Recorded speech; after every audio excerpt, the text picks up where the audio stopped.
Good morning साथियों। स्वागत है आप सभी का हमारे YouTube channel online teaching with Kaushal में।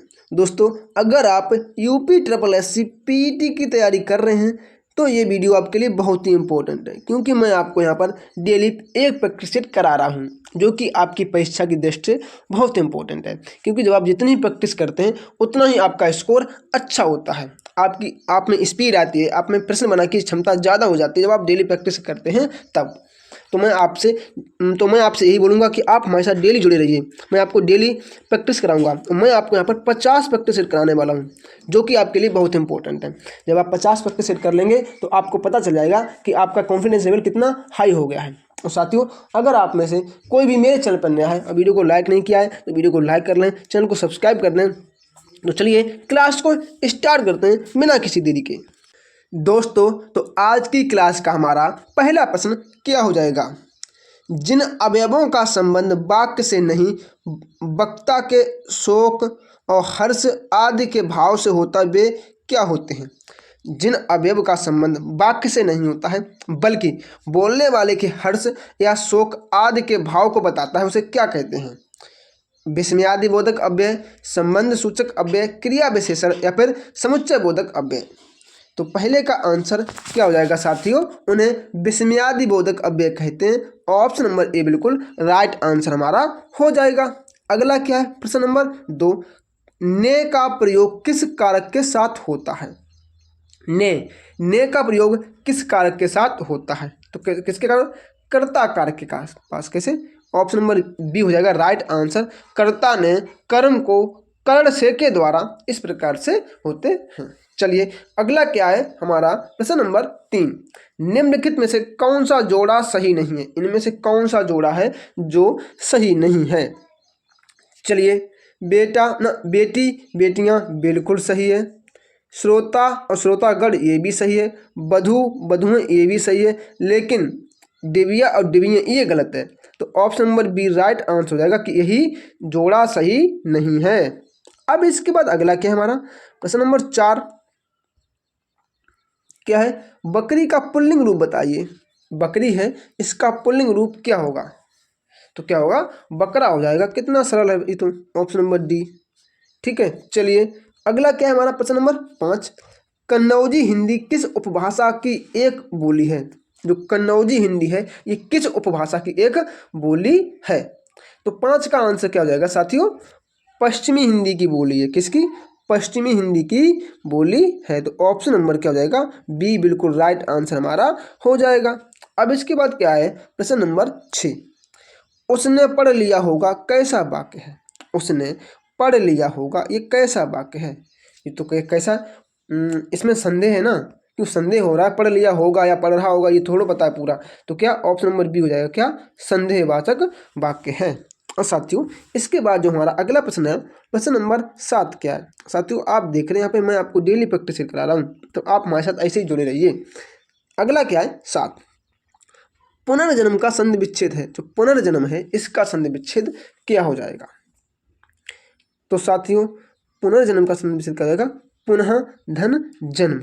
तो option number C right answer हो जाएगा। अच्छा, अगर आपने संधियाँ पढ़ी हैं तो व्यंजन संधि में एक नियम आता है कि विसर्ग का रा हो जाना। अगर आपने ये पढ़ा है तो आप ये प्रश्न अच्छे से बना लेते। अगला क्या है? प्रश्न नंबर 8, निम्न में संयुक्त स्वर कौन सा है? जो इतने चार ऑप्शन दिए गए हैं इनमें से संयुक्त स्वर कौन सा है? तो कौन सा है? ए है। Option number D right answer हो जाएगा। अच्छा, ए किससे मिलकर बनता है? किससे? तो आ प्लस ई से मिलकर क्या बनता है? ए बनता है। अब इसके बाद अगला प्रश्न क्या हमारा? प्रश्न नंबर 9, हरिपद कोमल कमल से जो सबको सुख देत, पंक्तियों में कौन सा अलंकार है? अच्छा, हरिपद कोमल कमल से जो सबको सुख देत, इसमें कौन सा अलंकार है? तो कौन सा साथियों?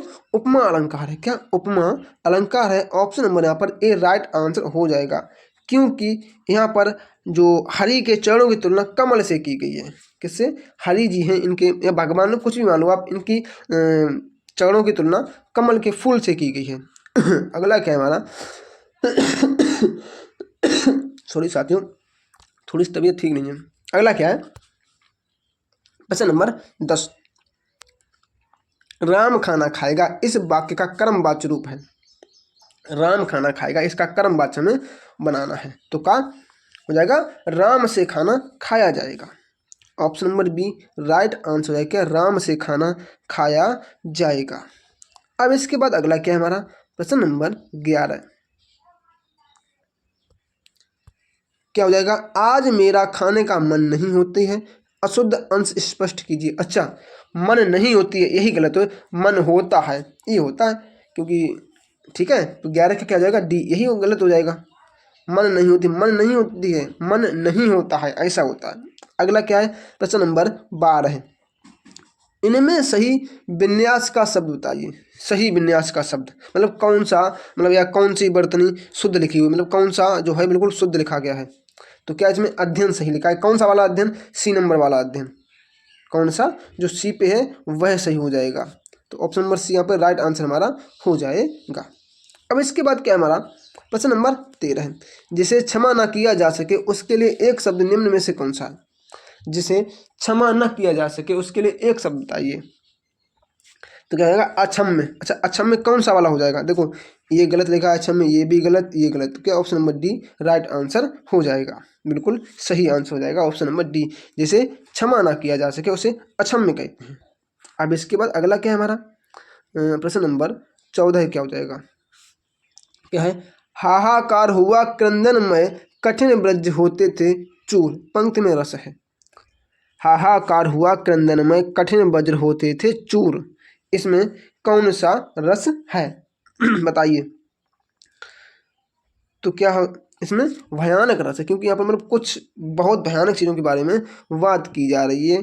तो ऑप्शन नंबर बी यहाँ पर हमारा राइट आंसर हो जाएगा। अगला क्या है, प्रश्न नंबर 15, अनुस्वार का चिन्ह है। जो अनुस्वार है इस यह सॉरी कैसा चिन्ह होता है अनुस्वार का, तो क्या होगा, स्वर के ऊपर बिंदी, देखो ये ना, ये जैसे ये लिखा है तो ये क्या है, ये इसे अनुस्वर कहते हैं।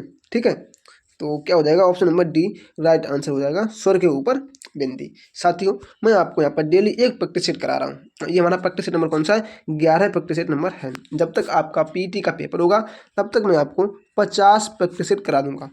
जब आप 50 प्रैक्टिस सेट कर लेंगे तो आपका कॉन्फिडेंस लेवल हाई हो जाएगा। आप खुद देखेंगे कि अब हमें अच्छे प्रश्न बनाने लगा हूँ या बनाने लगी हूँ।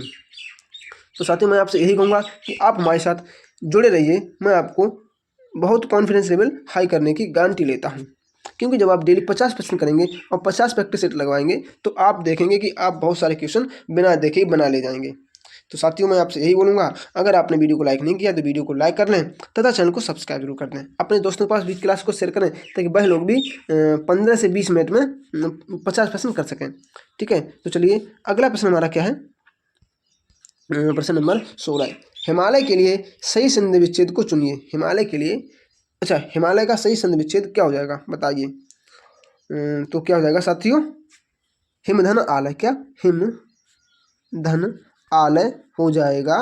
तो ऑप्शन नंबर क्या, बी, ऑप्शन नंबर बी बिल्कुल राइट आंसर हो जाएगा यहाँ पर। अच्छा, अब अगला क्या है, प्रश्न नंबर 17, स्त्री के लिए सही पर्यायवाची वाले शब्दों की मतलब बताने हैं। स्त्री के सही पर्यायवाची शब्द हमें बताने हैं। तो क्या होता है, देखो स्त्रिया होता है, वनिता होता है और नारी होता है। तो ऑप्शन नंबर ए बिल्कुल राइट आंसर हो जाएगा, क्योंकि यही सही लिखा है। बाद बाकी में ये धनता नहीं होता है, जैसे कि प्रिया नहीं होता है, त्रिया पणिता ये नहीं होता। तो option number A he right answer हो जाएगा। अगला क्या है, 18, व्यभिचारी भाव को संचारी भाव कहने का कारण है। व्यभिचारी भाव को संचारी भाव कहने का क्या कारण है। तो क्या है, सभी रसों में संचरण करते हैं ये सभी रसों में संचरण करते हैं। तो ऑप्शन नंबर हमारा डी राइट आंसर हो जाएगा। अगला क्या है, 19, रसकान रहीम रेव, रसकान रहीम देव रत्नाकर आदि कवि मुख्यतः किस बोली में रचना करते थे। रसखान जी, रहीम जी और देव और ये कौन है रत्नाकर जी, ये किस भाषा में मतलब या किस बोली में रचना करते थे। तो किस में करते थे साथियों, ये ब्रजभाषा में करते थे। किसमें, ब्रजभाषा में। तो ऑप्शन नंबर बी यहाँ पर राइट आंसर हो जाएगा। अब इसके बाद अगला क्या है हमारा, प्रश्न नंबर 20 क्या हो जाएगा, पक्षी दाना चुग रहा है रेखांकित शब्द का पर्यायवाची शब्द नहीं है। अच्छा, जो पक्षी है इसका इसमें कौन सा पर्यायवाची शब्द नहीं है? तो कौन सा नहीं है? पंकज नहीं है। अच्छा, पंकज किसका है? पंकज किसका है बताइए? तो पंकज किसका है? ये कमल का पर्यायवाची है पंकज। अगला क्या है? 21, निम्नलिखित में कौन सा उपमा अलंकार का एक तत्व नहीं है? उपमा अलंकार का एक तत्व एक भेद नहीं है। तो साथियों कौन सा नहीं है? डी, विशेष धर्म।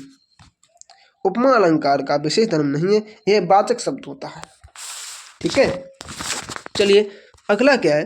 प्रश्न नंबर 22 क्या है? निम्नलिखित मुहावरों को अर्थ के साथ जोड़िए। अच्छा, हमें सूची 1 को सूची 2 से जोड़ना है। तो चलिए जोड़ना। करवटें बदलना, करवटें बदलना, इसका अर्थ क्या हो सकता है? बेचैनी के कारण न सो पाना, बेचैनी के कारण सो ना पाना। तो पहला का क्या हो जाएगा? ई। पहले क्या? पहले ई आएगा। ठीक है, उसके बाद क्या है? कोल्हू का बैल होना, लगातार काम में लगे रहना। तो दूसरा क्या हो जाएगा? ई। हवा लगना, हवा लगना मतलब क्या होगा? असर होना। क्या? असर होना। सही है ना? ठोकरे खाना मतलब क्या होगा? धक्के खाना। तो क्या होगा? बड़ा आ। अब देखिए, बड़ी ई और छोटी ई और आ ये कहाँ आ रहे हैं? ये किस ऑप्शन में आ रहे हैं? तो ये किस में? ये ऑप्शन नंबर बी में आ रहे हैं। तो ये हमारा राइट आंसर हो जाएगा। अब इसके बाद अगला क्या है हमारा? प्रश्न नंबर 23 क्या हो जाएगा? 23, मुहावरे लोकोक्ति का प्रयोग। अच्छा, मुहावरे लोकोक्ति का प्रयोग तो क्या होता है? दूसरों को प्रभावित करने का सरल तरीका। 23 का क्या होगा? भाषिक अभिव्यक्ति को प्रभावी करता है। ठीक है, तो option number B right answer हो जाएगा। अगला क्या है? 24, चतुर विद्यार्थी से प्रश्न पूछो, वाक्य में विशेषण है। विशेषण क्या है? तो क्या है? चतुर हो जाएगा। क्या? चतुर। विद्यार्थी कैसा है? चतुर है। तो ये विद्यार्थी की विशेषता बता रहा है कि विद्यार्थी कैसा है? विद्यार्थी चतुर है। अगला क्या है? प्रश्न नंबर 25, चंद्रगुप्त नाटक के रचयिता हैं। जो चंद्रगुप्त नाटक है इसके रचयिता कौन है? तो कौन हो जाएंगे साथियों? बताइए। तो कौन? Jaishankar Prasad. Jaishankar Prasad option number B right answer हो जाएगा। और इन्होंने इसे कब लिखा? 1931 में। 1931 में इसकी रचना जयशंकर प्रसाद जी के द्वारा की गई थी। अगला क्या है? इसके बाद हमारा प्रश्न नंबर 26 क्या हो जाएगा? जिसका संबंध अध्यात्म से है उसके लिए एक शब्द होगा। जिसका संबंध अध्यात्म से उसका क्या हो जाएगा? आध्यात्मिक हो जाएगा। ऑप्शन नंबर ए बिल्कुल राइट आंसर। अच्छा, अब अगला क्या है हमारा? प्रश्न नंबर 27 क्या हो जाएगा? क्या है? सूची 1 को सूची 2 से मिलाना है। सुस्त, विलोम दिए गए। क्या? विलोम। सुस्त का क्या हो जाएगा? चुस्त। तो पहला क्या आएगा? बड़ी ई आएगा। उसके स्थूल का क्या होगा? सूक्ष्म। क्या होगा? सूक्ष्म। तो उसका छोटा आएगा। जटिल का क्या होगा? सरल होगा तो बड़ा आएगा। आदान का प्रदान होगा क्या? छोटी ई आएगी। अब बड़ी ई, छोटा आ, बड़ा आ और छोटी ई ये कहाँ आ रहे हैं? तो ये कहाँ आ रहे हैं? ये ऑप्शन नंबर डी में आ रहे हैं। तो option number D right answer हो जाएगा। अब इसके बाद अगला प्रश्न हमारा क्या है? प्रश्न नंबर 28 क्या है? हस्तलिखित का सही सामसिक विग्रह कौन सा है? तो क्या? हस्तलिखित, हाथ से लिखित, हाथ से लिखित। तो क्या हो जाएगा? ऑप्शन नंबर यहाँ पर बी राइट आंसर हो जाएगा। अगला क्या है? 29, गौरव का लाघव से वही संबंध है जो नकल का अकल से। किससे? अकल से है। चलिए अगला क्या है हमारा? प्रश्न नंबर 30 यहाँ पर क्या हो जाएगा? क्या है? निम्न में कौन सा शब्द देशज नहीं है? कौन सा शब्द देशज नहीं है? तो 30 का क्या हो जाएगा साथियों? डी, गमला देशज नहीं है, ये पुर्तगाली शब्द है। कौन सा? पुर्तगाली शब्द है। 31 क्या होगा? वी, उपसर्ग से बना शब्द निम्न में से कौन सा है? तो क्या? विमुख हो जाएगा। बी प्लस मुख। ठीक है, अगला क्या? 32, राम नाम की लूट है, लूट सको तो लूट। इस पंक्ति में दोनों चौड़ों में कुल कितनी मात्रा हैं? अच्छा इसको मात्राएं लगानी है। तो 3, 1, 4, 5, 5, 2, 7, 7, 2, 9, 10, 11, 12, 13, 14, 15, 16, 17, 18, 19, 20 कितनी है? 21, 22 और 23 और 1 24 कितनी है? 24 मात्रा है। तो क्या हो जाएगा? Option number A right answer हो जाएगा। अगला क्या है हमारा? प्रश्न नंबर 33, क्या हो जाएगा? हिंदी में शब्दों के बाद जोड़ने वाले शब्दांशों को क्या कहते हैं?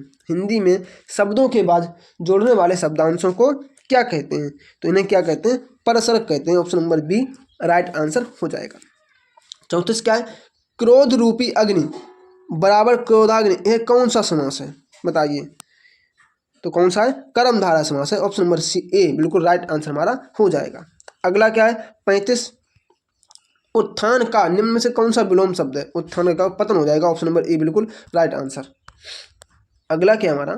अच्छा, प्रश्न संख्या 36 से लेकर 40 निम्नलिखित गद्यांश को पढ़िए और प्रश्नों के उत्तर दीजिए। अच्छा, ये हमें गद्यांश पढ़ना है और 36 से लेकर 40 तक सभी प्रश्नों के उत्तर देने हैं। तो इसको हम धीरे धीरे पढ़ लेते हैं। वैसे साथियों 5 नंबर फ्री के होते हैं, इसी को पढ़कर इनके आंसर देने होते हैं, तो बड़े आसानी से हम लोग इसके आंसर दे देते हैं। अब अगला क्या है हमारा? प्रश्न नंबर 36 क्या हो जाएगा? खेलों में निर्धन राष्ट्र भी हमसे आगे निकल गए क्योंकि वहाँ क्या होता है? बताइए। क्योंकि वहाँ पर क्या होता है? खेलों को राष्ट्रीय सम्मान दिया जाता है। Option number D right answer हो जाएगा। अगला क्या है? 37 गद्यांश का उपयुक्त शीर्षक हो सकता है। तो क्या हो सकता है? खेलों का गिरता स्तर। खेलों का गिरता स्तर जो गद्यांश का शीर्षक हो सकता है। अगला क्या है हमारा? प्रश्न नंबर 38 क्या है? खेलों के गिरते स्तर का कारण नहीं है। बताइए कौन सा कारण नहीं है? तो क्या है? खेलों के लिए राष्ट्रीय सम्मान, ये गिरने का कारण नहीं है, ये तो उठाने का कारण है। अगला क्या है? 39 खेलों पर नकारात्मक प्रभाव पड़ता है। कैसे? तो कैसे? आपसी गुटबंदी होने से। आपसी गुटबंदी होने से। अगला क्या है? 40 गद्यांश के अनुसार राष्ट्र की उपलब्धियों में नहीं है। तो क्या नहीं है? खेल नहीं है। Option number C right answer हो जाएगा। अब इसका हमारा क्या है? प्रश्न नंबर 41 क्या है? कौन सा जोड़ा समरूपी भिन्नार्थक है? कौन सा जोड़ा है जो समरूपी भिन्नार्थक है? तो 40 का क्या हो जाएगा साथियों? ए हो जाएगा। अवधि और अवधि। ठीक है, अवधि क्या है? एक भाषा, नो सॉरी, अवधि क्या है? हाँ, अवधि एक भाषा है और अवधि एक टाइम है। 42 क्या है? हमें इसको मिलाकर लिखना है। चलिए, ये प्रश्न डेली आता है, ठीक है ना। चलो इसको मिला देते हैं। क्या? समाचार पत्रों में, क्या? समाचार पत्रों में प्रकाशित विज्ञापन द्वारा लोग उपयोगी पदार्थों से आवश्यक और उत्तमोत्तम परिचित होते हैं। तो इसका क्या हो जाएगा? Right answer D.